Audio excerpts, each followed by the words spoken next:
You're now tuned in to Huron's Research Compliance Podcast. Hi, everyone, and thank you for tuning in to Huron's Research Compliance Podcast. You may recall in the last episode, we discussed clinical research billing compliance. Specifically, we addressed the interoperability of the parties responsible for submitting medical bills resulting from clinical trials and how alignment can impact an institution's level of compliance and revenue retention.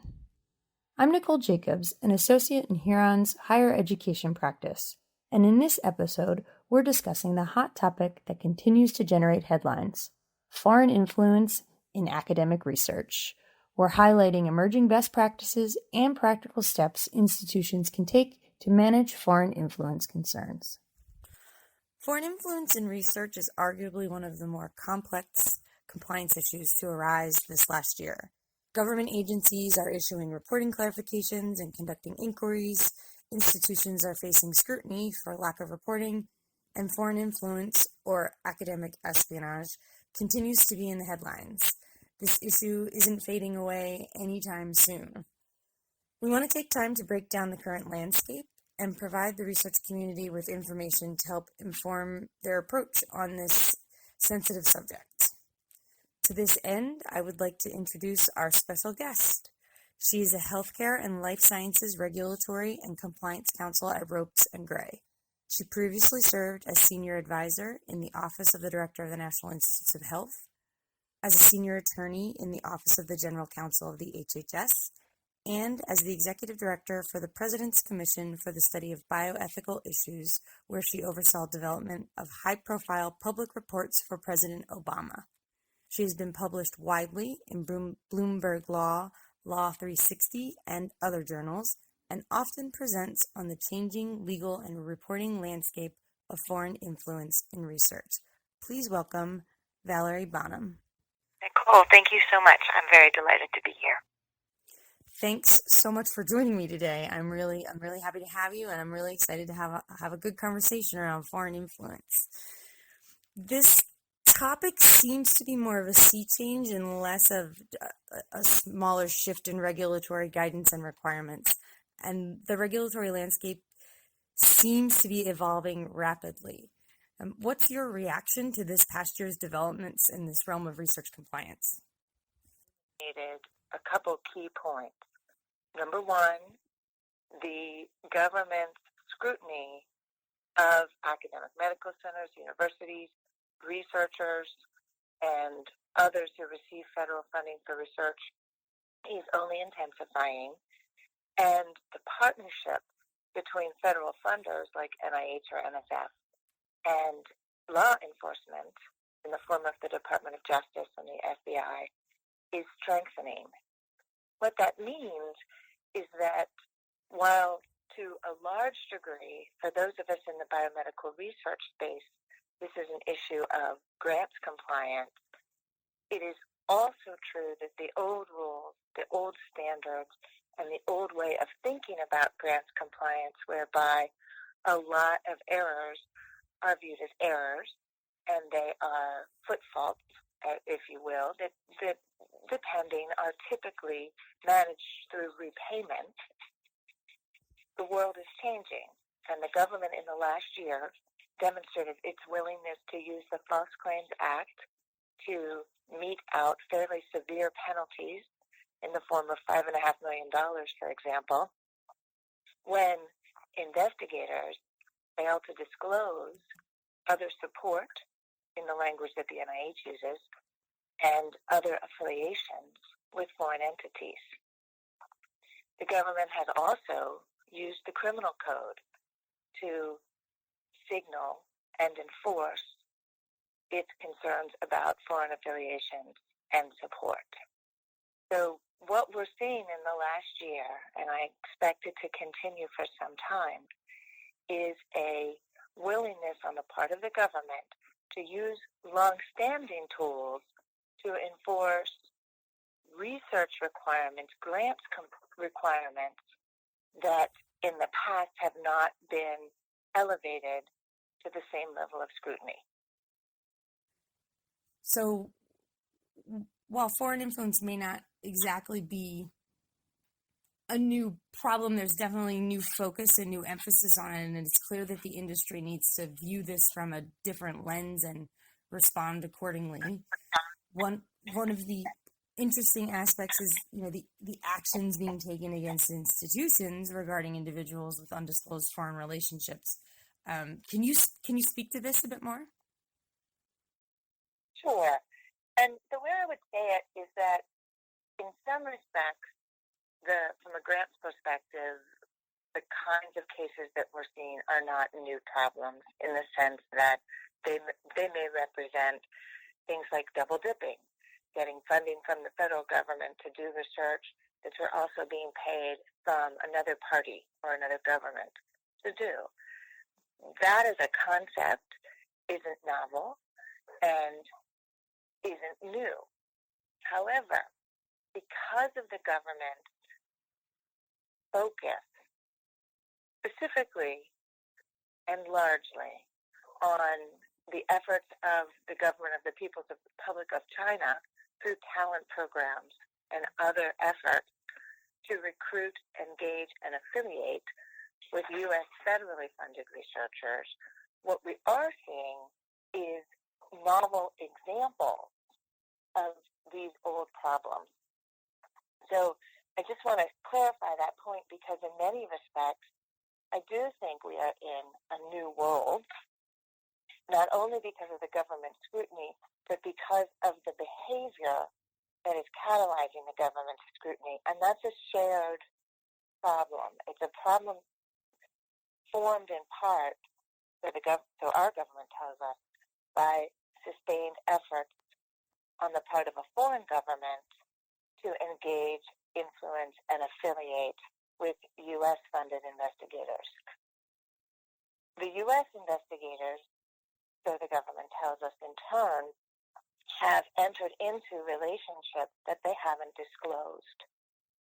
And so when I think about this from the perspective of a university or an academic medical center, for example, one of the things that's very difficult is that the foreign influence issue is testing our values and our systems.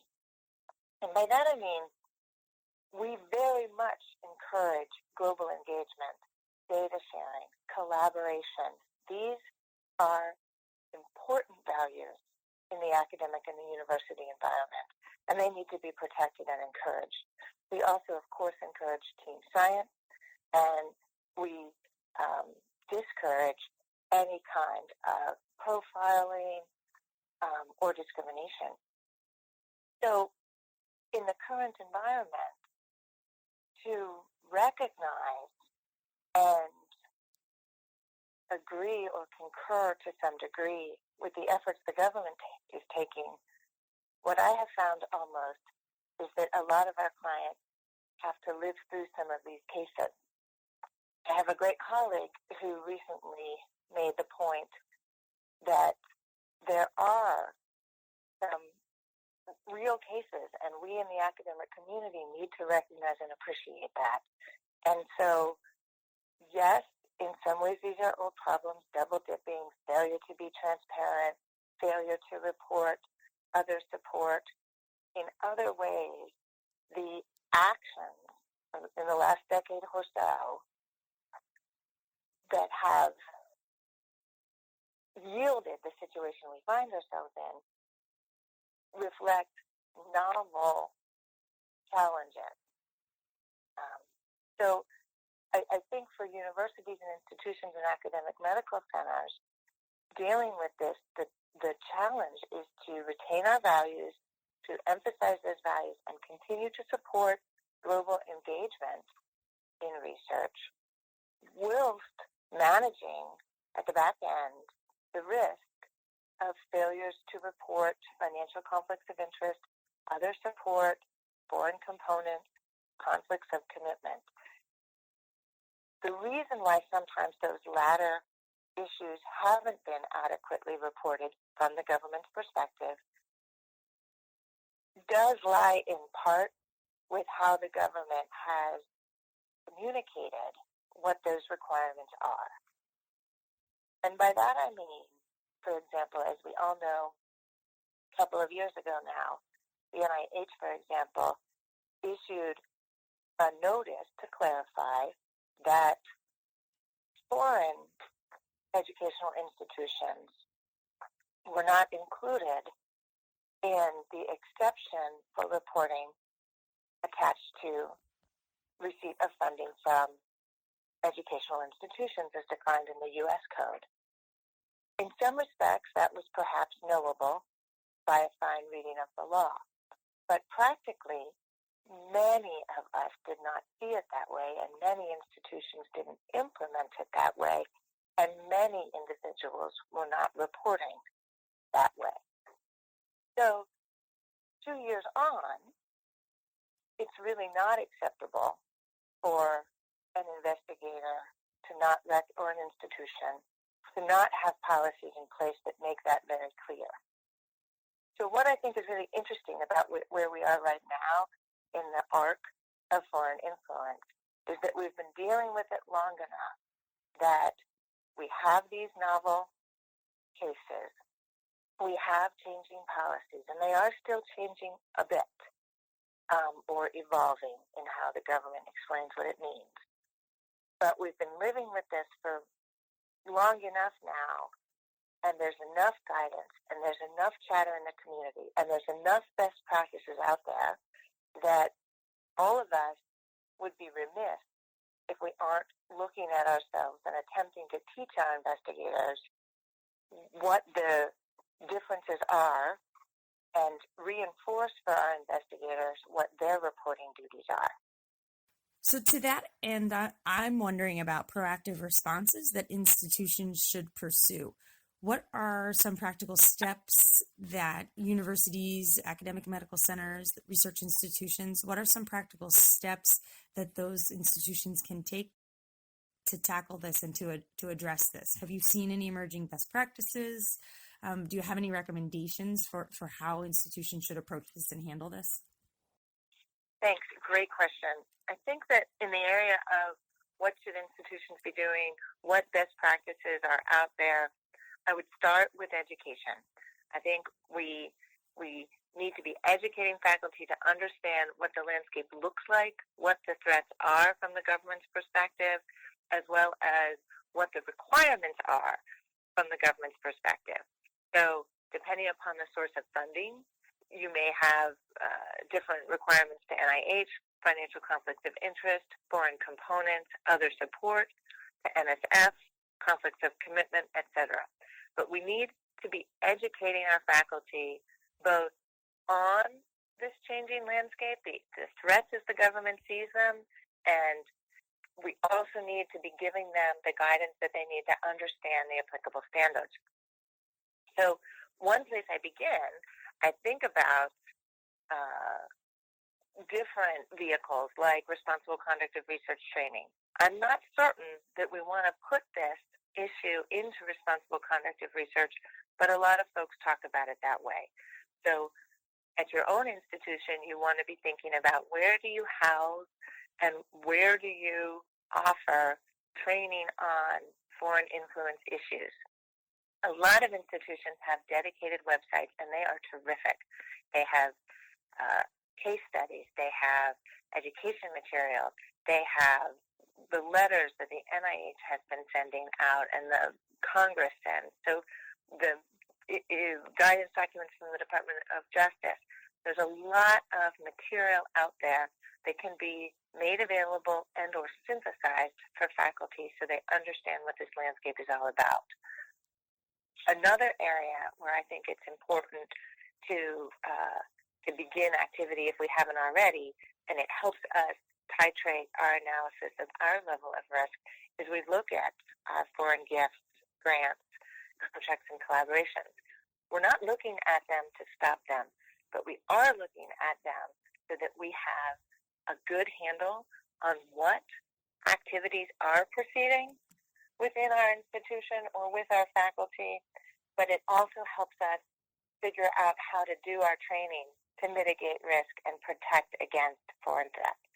So what we're trying to do when we take a look at our current activities is understand how the changing landscape applies to our current activities.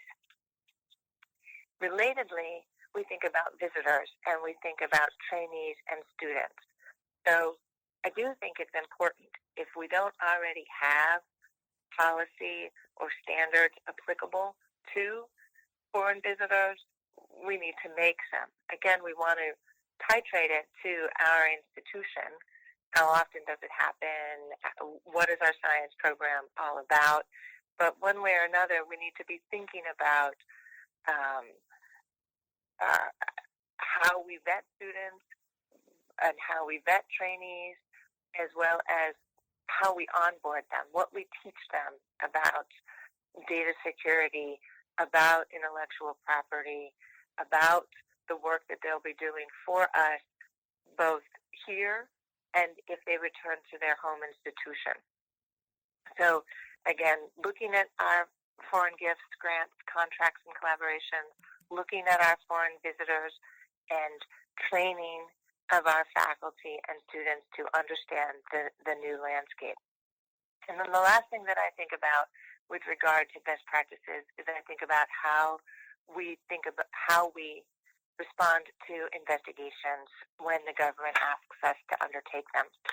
And in the response to investigations, first and foremost, we need to be taking them very seriously. We need to recognize that we are in a different place today than we were 2 years ago with regard to grants compliance, particularly in this foreign influence sphere. So you get one of those letters from the NIH, for example, you need to be engaging your general counsel's office immediately, need to be working with the investigator about whom the government is raising questions, as well as compliance and general counsel. Having said that, what we find as an operational matter and a practical matter is we always advise that a somewhat substantial due diligence is undertaken in looking at these allegations. So that means, first and foremost, you secure the email. You may or may not look at it. Looking at email can be very controversial and very sensitive in many institutions. So while as an attorney I generally favor always looking at email, I think it's important to recognize the context and whether or not that is something that would be appropriate within your institution. Having said that, at minimum, we need to be looking at grants documents, both grant documents to the United States government and any foreign grants. We need to be looking at what was reported and what wasn't. We need to know from our investigators what other arrangements they may have with a foreign jurisdiction. And the key there is to recognize, I use the word arrangement because sometimes what happens is an affiliation is described as a consulting arrangement, for example, and we all hear consulting, and we look to the various exceptions for consulting, and we move along thinking something's consulting. But in fact, what the government is telling us, and what I think most of us would recognize when we step back, is that if it's a research activity, it's a research collaboration. If authorship, for example, follows from the activity, it's really not consulting. And so it's important that we be looking at our arrangements, regardless of what they're called, to understand what's really happening in them, and then whether or not we have analyzed them through the right bucket or reported them through the right pathway. So as I said, we look at grant documents, we look at arrangements, we look at publications to see what that may tell us about foreign affiliations, and then we interview the investigator or investigators involved in the investigation inquiry that the government asked us to do. I've yet to find a case where an interview isn't critical. And an interview is important both to learn facts and to build trust and to understand what we then will explain back to the government about their questions. The interviews can be sort of hard Best practices are to treat them confidentially, to channel them through the attorney-client privilege, and, of course, to sort of be as prepared as you can be for them.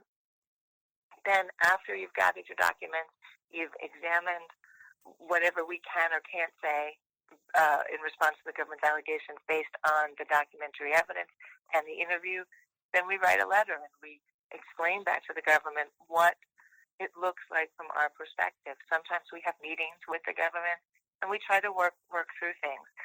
I think that the takeaways, the most important things to keep in mind is that we need to be as transparent as we can be, as forthright as we can be, and detailed as we can be in analyzing and responding to the government's inquiry requests.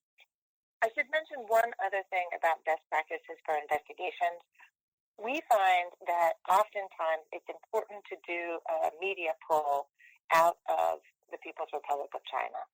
So what I mean by that is we have an office over in the PRC, and they often pull for us information about individuals or universities or intellectual property to try to identify what is publicly available about the questions the NIH, for example, is raising, but from China.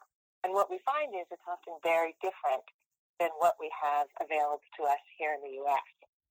And then that difference can often provide us with just the kind of information that we want to ask an investigator about, particularly maybe if we find ourselves in a situation where we for whatever reason, we're reluctant to go examine email. If we find these other publicly available information about a relationship, it can help us tease out information that we can then give to the government to address what their concerns are. The Chinese media pool gives us more information. It helps us be more transparent and or identify specific concerns responsive to what the government is asking about. So that's something that we also really recommend depending upon individual cases. Thanks, Val. Those are some really concrete steps and really good advice for steps that institutions can take in how to proactively address this and also what to do in response to an inquiry. Val, thank you so much for joining our podcast today and providing your insight. I hope our listeners found it helpful and were able to take away some key points to help them navigate this space. Terrific. Happy to do it. For our listeners, please visit our website, HuronConsultingGroup.com, or complete the Contact Us form on the podcast webpage should you want to learn more from a Huron expert. You can also follow us on LinkedIn and Twitter for news, industry updates, and more. Stay tuned to the Huron podcast series for next month's episode, which will be a critical compliance conversation with Roseanne Luongo, a manager in Huron's higher education practice, and Jeff So, the Assistant Vice Provost for Research Compliance at Northeastern University. Roseanne and Jeff will walk listeners through how institutions can establish a compliance program, ensuring the inclusion of key stakeholders and considering institutional culture to manage risk.